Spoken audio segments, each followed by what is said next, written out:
Back. There have been a significant number of developments in the pandemic over the last 24 hours. The ongoing allegations of an illegal lockdown party in Downing Street and the introduction of further restrictions in England to try and slow the spread of the Omicron strain. Joining us now, member of Independent Sage, Dr. Zubaida Haque. Dr. Haque, lovely to see you this morning. Do hope you're well. Let us start, shall we, with that which we heard from the government yesterday, Plan B. Did you anticipate us moving to it quite so quickly? Well, to be honest, Neil, we've been asking, Independent Sage have been asking this for several weeks now, because even with the Delta variant, we've been extremely concerned about the high daily cases. We've reached over 50,000 a couple of times since the beginning of school term. And so it's not too soon. I mean, this is a good time for them to introduce it. I think what I'm really concerned about is it's not going far enough at the moment. When you say it's not going far enough, what more would you like to see? Bearing in mind, of course, that there are an awful lot of people feeling very, very fatigued with, what has now been almost 2 years of a battle against COVID. Yes, and I completely understand that, but we're not going into lockdown right now. What we need right now, and what we need to understand, is we are facing an extremely transmissible variant. We've got an Omicron variant that is doubling every 2.5 days. We've got much more than 568 cases across the country, and in particular regions like London.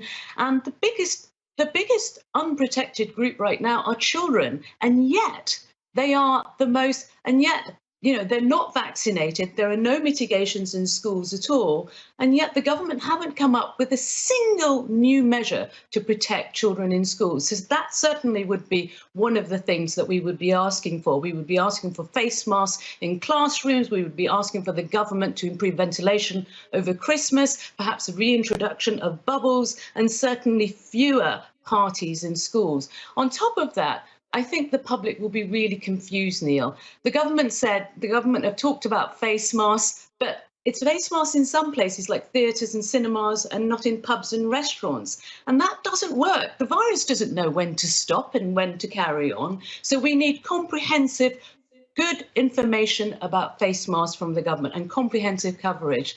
The other thing is, and this will be very, very confusing to the public, is the government have brought in the mandate for working from home, which we think is a very good idea, given the threat we're facing with Omicron variant, given how rapidly it's escalating.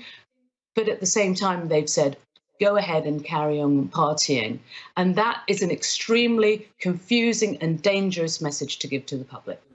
But just to kind of rewind to a little bit earlier in your answer, my ears perked up, and I'm sure others did, when you suggested that when you said we are not in lockdown yet. I mean, is that ultimately where you see us heading at some point in the new year, after, of course, the mixing of households that will take place over Christmas, unless the government acts again to narrow the Christmas window or even introduce a Christmas window?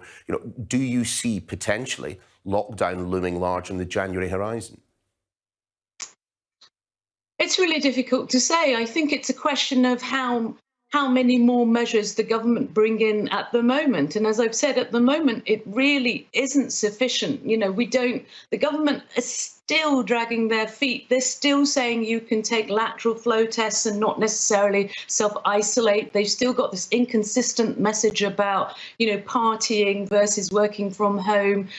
So it's really difficult, but I don't think we should be focusing on the lockdown right now. I think we should be thinking about how can we ourselves keep ourselves safe. And right now, the way to keep ourselves safe is to wear face masks, good quality face masks like FFP2 face masks when you're out and about with your friends. Try and limit socializing a bit so you can have a better Christmas. Try and have smaller gatherings, work from home, obviously. And the government need to bring in more measures for schools. And I think if the government do that, knowing that right now the group with the highest infection rate are children. If they bring in more measures right now to keep children safe, to keep their families and grandparents safe, then we may be able to avoid lockdown. But it's not a question about lockdown. Let's right now focus on having a few more non-obtrusive measures that will keep us safe. Dr. Zubaida Haque, thank you so much for joining us this morning. Appreciate it.